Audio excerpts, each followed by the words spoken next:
Bonsoir à tout le monde. Merci beaucoup au RAP de m'avoir donné l'opportunité de parler aujourd'hui et en plus d'avoir le privilège de clôturer la journée qui était très intéressante. Donc, Activeon est une société qui a un peu plus de 10 ans maintenant et qui est initialement issue de l'INRIA. Et donc, ce qui nous a permis de faire un transfert de technologie et de continuer beaucoup de R&D. Et aujourd'hui, Activeon est présent en France, en Suisse, en Angleterre, aux États-Unis, au Canada et en Afrique, avec un certain nombre de clients prestigieux. Je vais vous présenter quelques clients. Tout d'abord, notre vision. On est convaincu, et depuis un moment déjà, que les workflows sont quelque chose de stratégique. Je ne sais pas si vous regardez ce qui se passe au niveau du cloud public, par exemple. Il y a énormément d'activités. Je crois qu'il y avait Kubeflow qui était sur un des transparents ce matin. Il y a Airflow. Il y a beaucoup de systèmes de workflow. Donc, je pense que c'est une très bonne idée d'avoir ce workshop. On voit que ça devient aussi bien au niveau scientifique, académique et industriel, quelque chose d'extrêmement important. Et on voit, nous, dans nos clients, une convergence entre un usage académique et industriel. On a des clients qui font de l'ETL de façon très intensive, donc de la transformation de données. Ils rajoutent de l'intelligence artificielle et quelquefois des simulations plus physiques. Donc on a une vraie convergence entre, je trouve, l'académie et l'industrie. On voit du côté de l'académie des grands centres HPC qui rajoutent des briques d'intelligence artificielle. C'est le cas du GenC récemment. Le LIST au Luxembourg nous consulte aussi parce qu'ils sont en train de faire exactement la même démarche avec la nécessité d'aller vers l'intelligence artificielle, d'aller vers tout ce qui est processus cognitif en général, web sémantique, ontologie. Donc il y a une vraie convergence et je pense que c'est aussi pour nous tous ici une vraie opportunité, avec des utilisateurs qui évoluent beaucoup entre des data scientists, des scientifiques, des personnes du monde applicatif, ce qu'on appelle quelquefois business people, hein, les personnes métiers, les data scientists et les experts en machine learning et en intelligence artificielle. Donc nous, on croit beaucoup au workflow. On a un exemple de nos workflows sur la droite que je vais vous présenter rapidement. Donc ça, c'est pour le cadre. En termes d'architecture de notre solution logicielle, donc on a deux produits en fait, un produit Workload Automation et un produit Machine Learning Open Studio. Et le deuxième est basé sur le premier. Et en fait, on a une architecture où tout en haut, pour aider à la conception des workflows par des gens qui sont éventuellement pas des experts, on a un studio graphique qui va permettre de construire ces workflows. Mais tout un ensemble d'API qui permettent à ceux qui préfèrent le command line interface ou coder en Python, comme c'est le cas pour beaucoup de data scientists, de directement le faire en Python. On est interfacé par exemple avec Jupyter et les data scientists peuvent directement soumettre des jobs sur leur cluster HPC préféré depuis Jupyter, en passant par le Metascheduler Activeon. Donc la deuxième brique, c'est un ensemble de portails qui vont aider à automatiser et à optimiser les workflows. Je le montrerai tout à l'heure. Donc, c'est ce qu'on appelle Proactive Automation Dashboard. Et la troisième brique, c'est scheduling et meta-scheduling. Donc, on est tout d'abord un outil de workflow qui a un vrai scheduler à l'intérieur. Donc, qui va être capable d'enchaîner les tâches de façon dynamique sans avoir besoin de faire un plan statique de déploiement et donc éviter les écueils dont on a parlé tout à l'heure avec un scheduling statique, mais aussi de faire du meta-scheduling et donc d'avoir un outil qui est plus cette fois-ci du côté moteur de workflow et qui va aller parler à Slurm, à PBS, à Azure de façon à scheduler les tâches qui sont prêtes à être exécutées en fonction de l'état d'avancement du workflow. Et la dernière brique, c'est cette brique Resource Manager.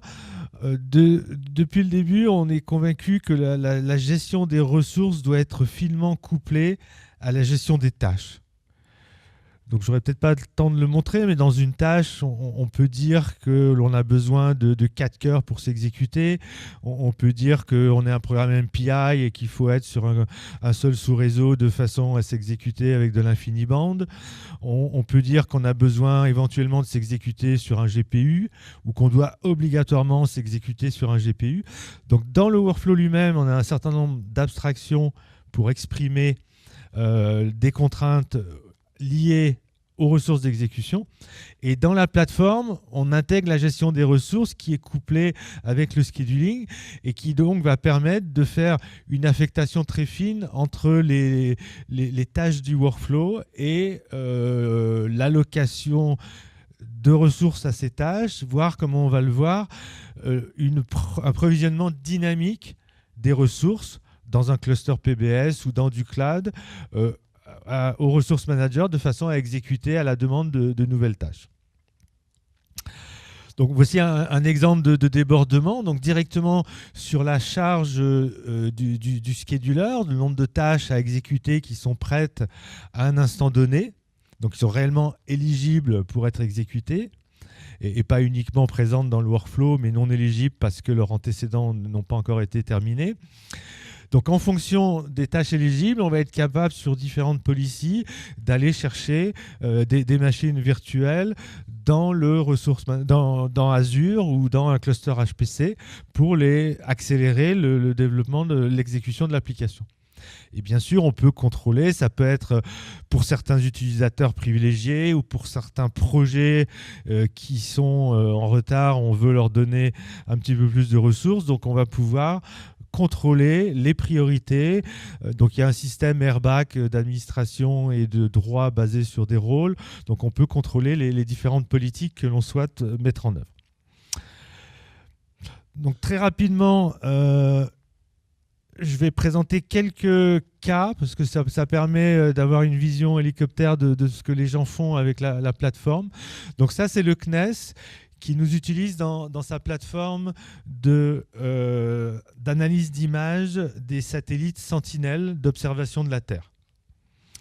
Et donc, ils nous utilisent parce que, de leur propre dire, c'est le seul système de workflow qui leur permet, sans rien changer au workflow, d'aller exécuter des tâches sur leur cluster PBS, dockerisé ou non, et d'aller exécuter ces mêmes tâches du même workflow en débordement sur Azure. Alors, ils ne veulent pas faire forcément de l'Azure toute leur vie, hein, donc ce qu'ils savent aussi, c'est qu'à l'intérieur de la solution Activeon, il y a des connecteurs AWS, des connecteurs Slurm, etc. Donc, ils sont capables d'exécuter le même workflow à n'importe quel endroit. Et alors c'est une plateforme intéressante parce qu'elle utilise un certain nombre de fonctionnalités avancées d'Activeon qui sont les synchronisations entre les tâches ou même entre les jobs. Donc en fait, avec le système, ils fournissent à leurs utilisateurs une plateforme d'analyse d'images où il y a de l'orthorectification pour ceux qui connaissent ce genre de transformation sur les images. Et un utilisateur final va activer un traitement pour fournir éventuellement un service à un tiers. Et il y aura peut-être des transformations sur l'image source qui arrivent directement du satellite qui seront nécessaires. Mais peut-être que cette transformation, elle a déjà été faite juste à l'instant par un autre job lancé par un autre utilisateur complètement indépendant qui avait besoin de la même transformation sur cette image. Et donc, on est capable de synchroniser des jobs en provenance de différents utilisateurs qui auraient éventuellement besoin de faire les mêmes transformations sur des données pour ne pas les faire deux fois. Alors, un autre exemple d'usage, toujours dans le secteur public, donc là on est sur de la génomique avec l'INRA, qui nous utilise depuis pas mal d'années déjà pour faire un système. Donc là, c'est à la fois du Windows et du Linux. C'est beaucoup d'analyses statistiques qui sont faites avec le langage R. Ils utilisent notre connecteur R. Donc on a directement un connecteur R que l'on fournit à nos utilisateurs R et qui va permettre d'aller depuis R lancer des traitements statistiques qui vont être exécutés dans le scheduler. Et récemment, ils nous utilisent pour faire du bursting sur la plateforme de cloud Azure. Et je crois que c'est un use case qui intéresse beaucoup Gency, puisque on est en train, en collaboration avec l'INRA, Microsoft et Gency, de mettre à disposition cet applicatif sur une plateforme de démonstration, de façon à ce que les gens puissent la tester plus facilement. Autre exemple, toujours dans le secteur public, donc le CEA nous utilise dans un logiciel de contrôle non destructif qui s'appelle CIVA. Donc c'est le CEA List. Et là, encore une fois, on est sur un cadre multi-infrastructure, multi-plateforme avec des workflows qui vont s'exécuter à la demande. Alors, j'ai rajouté ce slide il y a quelques minutes. En fait, on a vu tout à l'heure ce style de diagramme de Gantt, donc où on a les tâches en abscisse et en ordonnée les ressources. Donc, ce type de diagramme, la plateforme Activeon la calcule et la fournit automatiquement à l'administrateur ou aux utilisateurs, ce qui permet de regarder l'efficacité du scheduling. Et donc le scheduling est dynamique, et là on est sur un cas client, c'est un client en Angleterre qui a remplacé 2 schedulers par le scheduler d'Activeon. Donc il a remplacé un scheduler de type Data Synapse TIPCO et un scheduler IBM par notre unique solution. Et il a réussi, comme on le voit sur la droite, à gauche c'est un petit peu un gruyère, hein, il y a des trous et du temps de perdu, tout ce qui est en blanc c'est du temps de perdu. Et à droite on voit que l'exécution Activeon est complètement compactée, on exécute bien les tâches prioritaires en premier, et grâce à ça ils sont passés, je crois, de 18 heures pour fournir les rapports stratégiques qu'ils doivent générer à 5 heures avec la solution Activeon. Et ils ont gagné énormément de temps et d'argent parce que donc ils sont passés sur Azure aussi. On est capable de faire de l'allocation très fine avec le Resource Manager, comme je disais tout à l'heure, qui est intégré dans la solution. On va pouvoir, par exemple, avoir des tâches qui sont taguées CPU intensive et des tâches qui sont taguées IO intensive. Et donc, au niveau de la politique de scheduling, on peut préciser qu'on va vouloir co-allouer ces tâches sur la même ressource, sachant que ce n'est pas gênant d'avoir sur le même cœur du CPU intensive et du memory et de l'IO intensive. Et donc, du coup, on économise ainsi des ressources. Alors, quelques cas clients sur la partie Machine Learning Open Studio. Donc ça, c'est le plus grand hôpital de Suisse. Alors, vous connaissez peut-être le projet, c'est Human Brain Project. C'est un projet européen qui est assez prestigieux, qui vise à faire de l'analyse d'images cérébrales pour diagnostiquer plus facilement tout ce qui est maladies dégénératives, Alzheimer, Parkinson, etc. Donc c'est assez avancé comme solution, et ils s'en servent à la fois au niveau recherche, mais au niveau clinique, pour diagnostiquer les patients. Alors, pour la petite histoire, on a commencé à travailler un petit peu avec eux. Ils ont dit on va aller prendre une autre solution. Ils ont essayé Mesos avec je ne sais plus quel outil de workflow. Et 6 mois après, ils sont revenus nous voir en disant non, mais ça ne marche pas. Donc je crois qu'ils avaient testé Airflow. Ils ont testé Airflow, et 6 mois après, ils nous ont dit c'est impossible à utiliser, ça ne marche pas, et ils sont revenus nous voir. Donc rapidement, je voudrais passer à la partie démo. Donc ça, c'est Safran Aircraft Engine, c'est le SNECMA, l'ancien SNECMA, qui nous utilise pour faire de la construction avec nos workflows, donc de modèles de machine learning pour détecter automatiquement les anomalies dans les bancs de test de moteurs de Rafale. Donc ils ont tout un ensemble de capteurs qu'on peut très bien imaginer, hein, de pression, de rotation, de température. Et le but, c'est de détecter automatiquement, en évitant des semaines et des semaines de bureaux d'études, qu'il y a une anomalie quelque part. Donc ça, c'est Thales Alenia Space sur la construction des satellites. Donc avant que les satellites soient envoyés en l'air, ils sont secoués pendant des heures et des heures sur des plateformes de vibration, vérifier que tout fonctionne bien et que tout tient bien. Et pareil, il faut analyser, donc c'est du machine learning sur des signaux, il faut analyser si on détecte automatiquement, enfin il faut construire des modèles qui permettent de détecter automatiquement les anomalies. Voilà. Et c'est le dernier use case que je vais présenter avant la partie interactive. Donc ça, c'est un peu d'actualité avec l'exposé juste avant, puisque c'est dans le cadre de l'IRT Saint-Exupéry, donc qui maintenant a une branche à Sophia Antipolis. Donc c'est les équipes d'Activéon qui sont à Sophia Antipolis qui travaillent avec Thales Alenia Space. Et au mois de juin prochain, ils doivent envoyer dans un satellite un premier algorithme de deep learning de façon à détecter entre deux passages du satellite sur la même zone qu'il y a eu des changements très très importants dans ce qui est observé dans l'image et automatiquement prévenir les bases sol de ces changements. Et donc ils nous utilisent pour accélérer la mise au point de ces algorithmes de deep learning. Donc, au passage, on est capable de scheduler des tâches sur du GPU, évidemment, mais aussi sur du FPGA. Et donc, dans la plateforme que l'on leur a mis à disposition, il y a du FPGA, il y a du GPU, de façon à tester toutes les configurations avant que ça soit embarqué dans le satellite.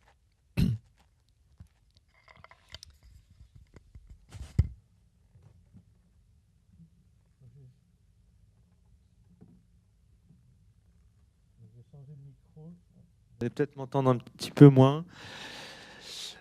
Donc ça, c'est une plateforme qui est disponible en ligne. Hein, tout le monde peut l'utiliser. Donc c'est try.activeon.com. Vous arrivez sur quelque chose comme ça et vous ouvrez un compte si vous n'en avez pas un. Sinon, vous vous connectez directement. Et donc là, on arrive sur la première brique qui est le studio. Donc je vais créer un nouveau workflow que je vais appeler ORAP. Et donc ici, alors je vais me mettre dans la configuration de base, donc en fait avec des mécanismes de palettes et de presets. On peut être dans différents environnements. Donc si je me mets dans l'environnement standard, je vais avoir tout un ensemble plutôt simplifié de menus. Et donc, un point important de la solution est d'être absolument multilangage. Donc, d'avoir des tâches qui sont préconstruites et qui facilitent la définition dans un langage donné de tâches. Donc, je peux mettre du shell, je peux mettre du Linux, je peux mettre des tâches spécifiques Windows. Voilà. Donc c'est pour faire référence à l'exposé précédent, on est sur un control flow. Hein, il y a des mécanismes de gestion des transferts de données. Donc je vais le montrer tout de suite puisque j'en parle. Donc au niveau du workflow lui-même, on va avoir ici tout un ensemble de... Ça s'appelle data spaces, c'est un ensemble d'espaces dans lesquels les tâches vont pouvoir aller automatiquement chercher ou mettre des données.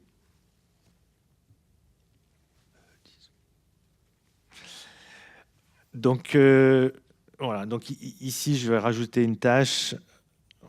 Donc on a ce même mécanisme de gestion des transferts de données qui est une des choses qui va permettre d'abstraire l'exécution. au niveau de chaque tâche. Donc chaque tâche va pouvoir spécifier qu'elle a besoin de récupérer des input files ou de pousser d'autres fichiers sur les différents espaces de données partagés. Donc on a beaucoup parlé d'erreur management dans la journée.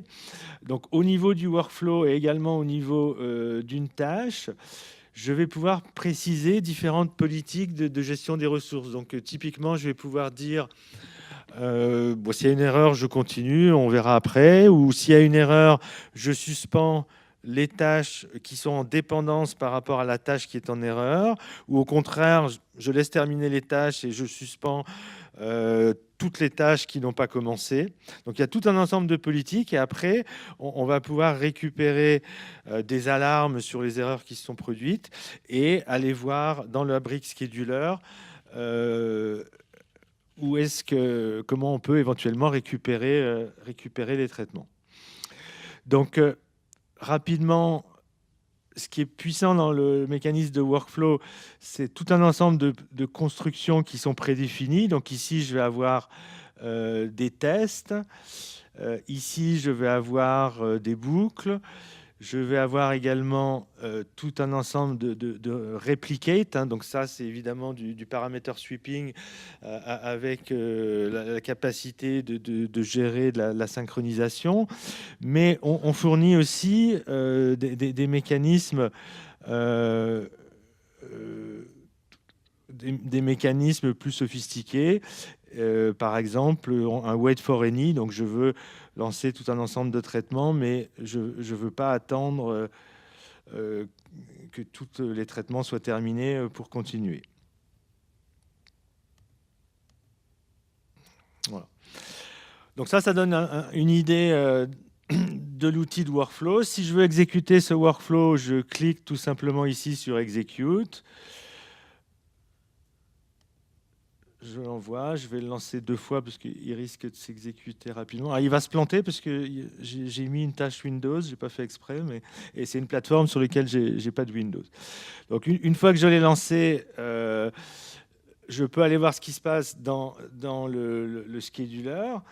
Et si j'ose dire, c'est WYSIWYG. Donc vous aviez votre workflow dans le studio, vous le voyez dans votre scheduler à l'exécution avec la progression des différentes tâches de façon complètement interactive. Et si vous êtes accro au log, vous pouvez même aller streamer les logs directement dans la fenêtre du scheduler. D'accord ?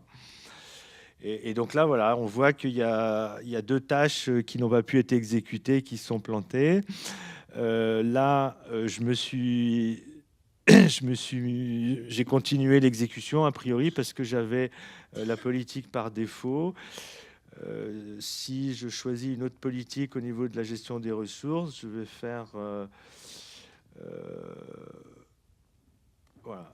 Donc là, je suis en train au contraire de poser le job dès qu'il y aura une erreur. Enfin, il ne va pas s'exécuter. Alors, l'avant-dernière brique, c'est le gestionnaire de ressources. Donc ici, on voit ce qui est en train de se passer au niveau de l'usage des ressources. Et ici, on voit en jaune, en fait, les ressources dont on a besoin et qui ne sont pas là. Donc en fait, ça capture toutes les tâches qui sont en attente d'exécution, donc qui sont éligibles, mais pour lesquelles on n'a pas de ressources. Et donc ici, donc si je change l'échelle, là, je suis à 10 minutes, je vais mettre 5 minutes. Voilà, donc ce qui s'est passé ici, c'est qu'on avait un nombre total de nœuds de 4. Il y a eu plus de tâches qui étaient là. Et donc automatiquement, on a fait un scale-up de la plateforme en acquérant des ressources supplémentaires pour essayer d'exécuter au mieux les traitements. Et si je regarde un petit peu ce qui s'est passé dans le passé, je vais mettre sur 1 heure. Donc on va voir que dans le passé, voilà. Donc tout à l'heure, ici, on avait eu aussi un pic de charge où on avait monté les ressources et après, c'était redescendu puisqu'on n'avait plus besoin des ressources.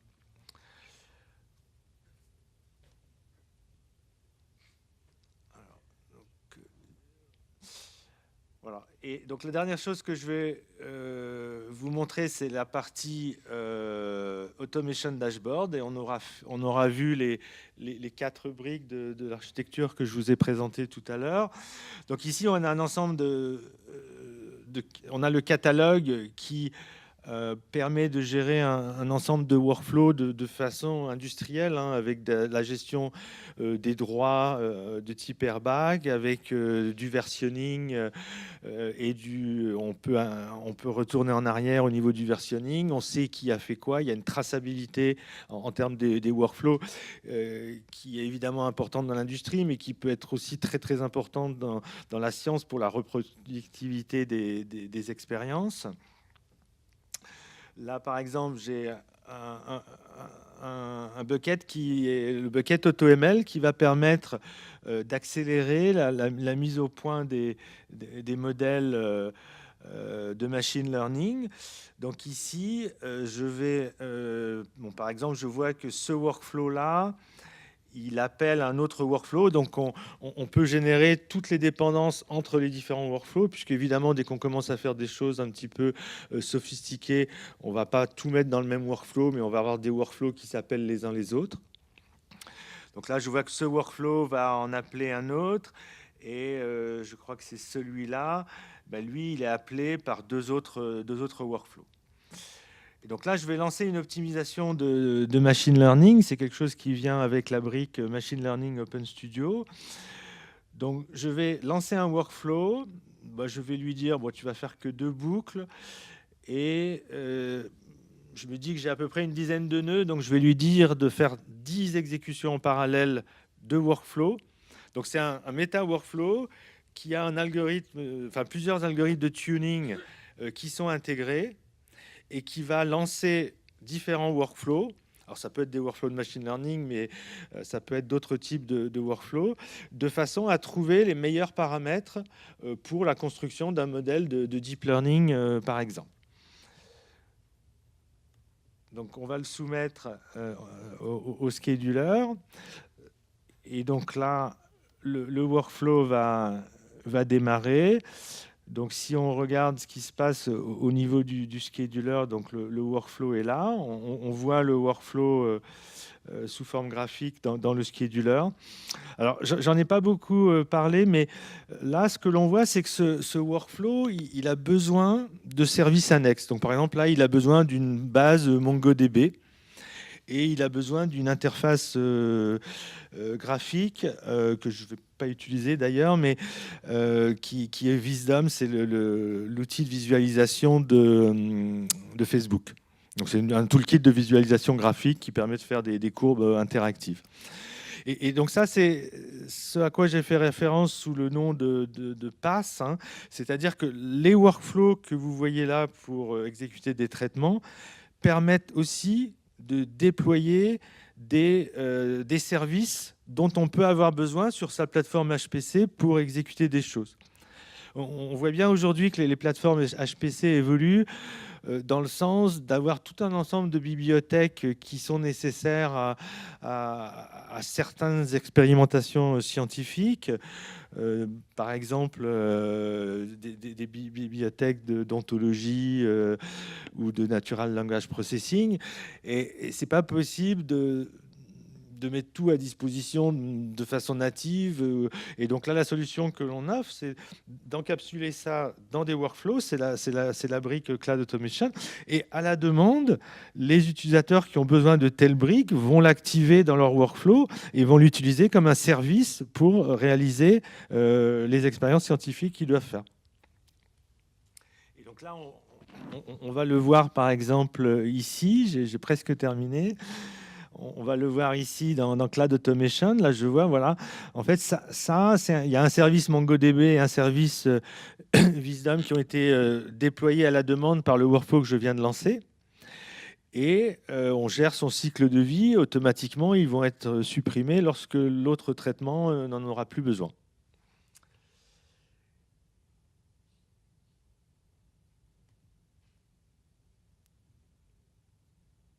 Donc là, on voit le traitement et la dernière planche. Donc ça, c'est le Wisdom qui permet de visualiser les différentes expériences en interactif. Et à l'intérieur de Cloud Automation, on a cette dernière brique qui va permettre de monitorer les exécutions en cours. Donc voilà. Donc en fait, ça va permettre à un utilisateur donné de dire montre-moi tous les jobs que j'ai lancés dans la journée et puis compare-moi telle valeur de mon modèle que j'ai généré et je voudrais bien trouver les paramètres de celui qui m'a donné le meilleur résultat aujourd'hui. Ou fais-moi la même chose sur la dernière semaine ou le dernier mois. Donc ça permet aux utilisateurs directement d'analyser leur job. Alors ça peut être leur propre job, ça peut être les jobs du projet de tous les collègues, de façon interactive et de rajouter des widgets supplémentaires. Je crois que j'ai fait le tour de la démo. Je vais juste mettre un slide de conclusion et puis on passera, j'imagine, aux questions. Bon, donc ça, on a vu. Bon, ça, c'est des use case analytics. Ça, c'est des use case d'IoT. Ça, on a vu. Ça, j'en ai parlé. Voilà. On peut passer aux questions directement. Est-ce qu'il y a des questions ?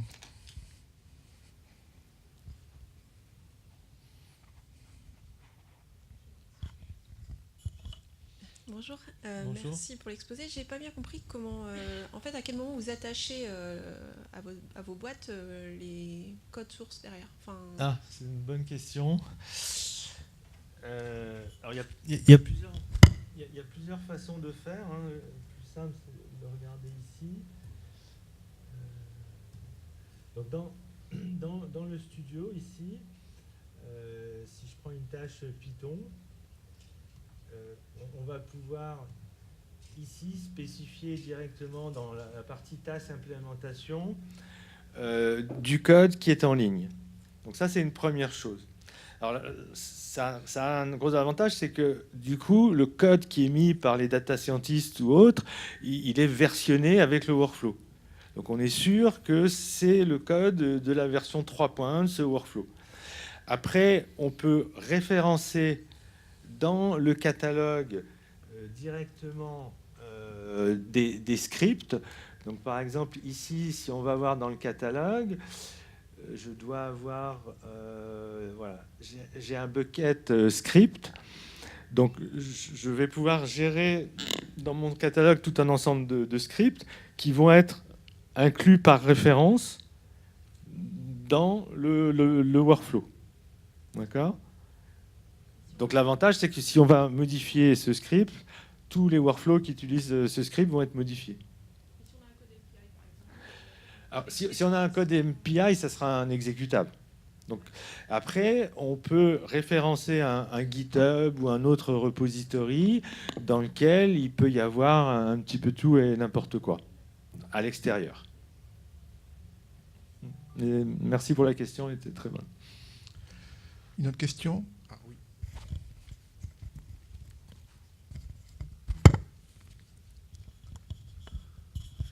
Bonjour, merci pour cette présentation. Alors, question plus terre à terre. C'est quoi le business model de ce logiciel, enfin de cette suite de logiciels? On est sur un business model open source, dual license, avec une version core community et une version enterprise où le prix public est basé sur la taille de l'infrastructure utilisable à un instant donné. D'accord, donc c'est-à-dire qu'en entreprise, on ne peut pas utiliser la version community. Si, on peut l'utiliser, mais elle est plus limitée. D'accord, c'est les features qui Ouais. changent. Okay. Super, ben, merci beaucoup.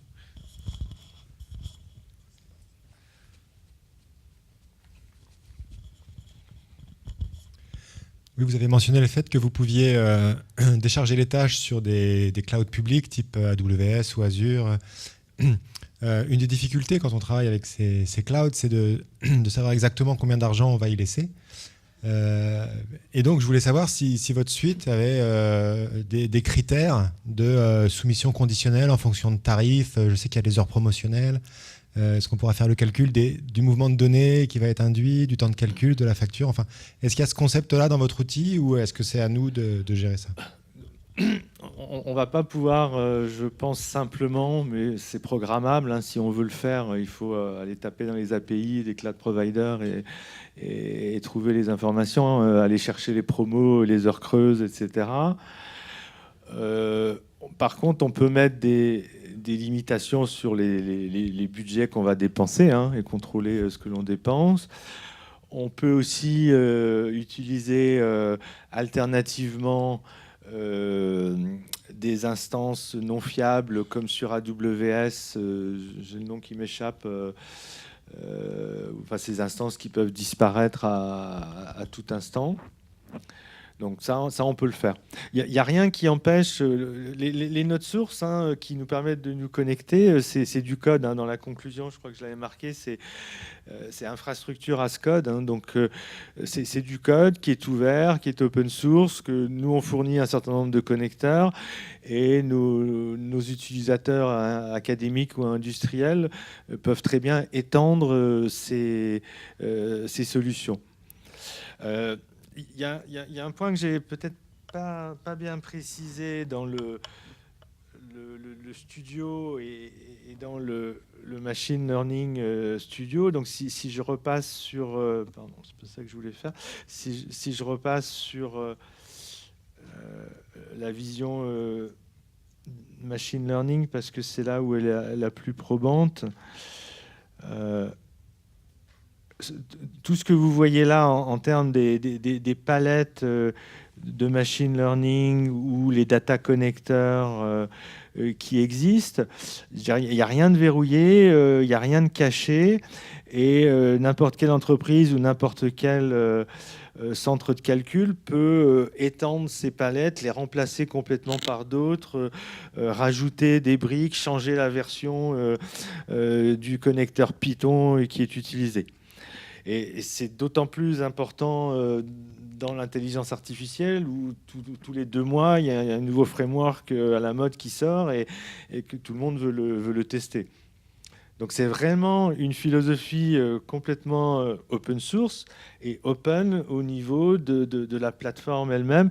Tout est fait pour pouvoir configurer l'ensemble des outils à volonté par les utilisateurs ou par les administrateurs. Bonjour. Une question par rapport aux tailles de graphes et à l'interface graphique. Quand on voit l'exposé un peu qu'on a vu sur les modèles de climat, j'imagine il y a des graphes avec plusieurs centaines, voire plusieurs milliers de nœuds. Est-ce qu'il y a un langage pour décrire ces dépendances de graphes ou est-ce qu'on est obligé de passer par cette interface? Non, on peut très bien, comme je disais, il y a toutes les interfaces en termes de command line interface, d'API, en Java, en Python, en R, en C. Donc on peut coder les graphes, les workflows. Après, ce qu'il faut bien comprendre, c'est que donc la structure du workflow est statique, mais les tâches sont évidemment dynamiques à l'exécution. Donc souvent, on va avoir un workflow qui fait une vingtaine de tâches, mais qui va générer 10 000 tâches à l'exécution. Donc on va avoir la terminologie, c'est workflow, c'est le modèle, et le job, c'est l'exécution. Donc on va avoir un workflow de 10 tâches qui va avoir un job qui aura peut-être 1000 ou 10 000 tâches à l'exécution. Donc on a des gens qui construisent des graphes de façon quand même très très sophistiquée et assez grosse. Je ne dis pas qu'il faut faire que des graphes graphiques. Il y a aussi une question de gestion de ces graphes, et on sait bien que alors c'est moins important peut-être dans la science, mais on parle quand même de plus en plus de reproductibilité. Quand quelqu'un part après avoir écrit pendant 5 ans des scripts, souvent c'est un peu difficile de les reprendre.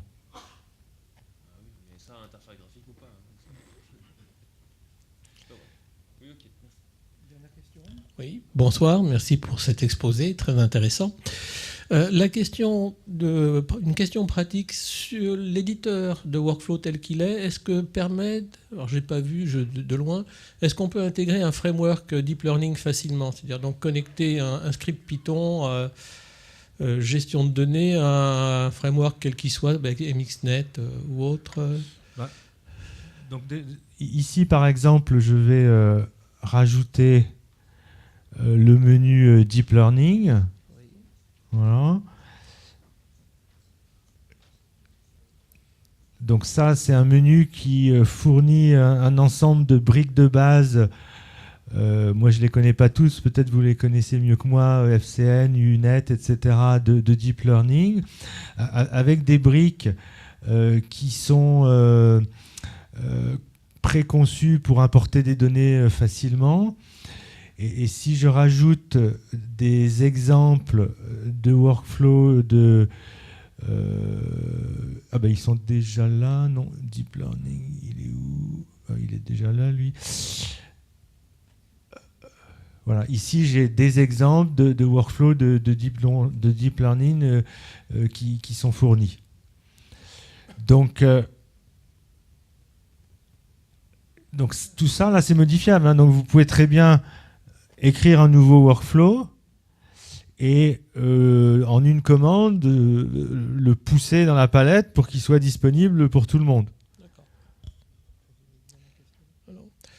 Et la dernière question, c'est est-ce qu'il est possible de chaîner des conteneurs, les intégrer dans... Alors, ma connaissance des containers est peut-être limitée, mais je ne suis pas sûr de savoir ce que ça veut dire de les chaîner. Ce qu'il y a de sûr, c'est qu'on enchaîne des tâches qui sont des containers Docker et qui sont enchaînées les unes après les autres. D'accord, c'est la réponse. Mais je vous remercie. Eh bien, merci. Merci beaucoup. Donc voilà, c'était la dernière présentation. Donc,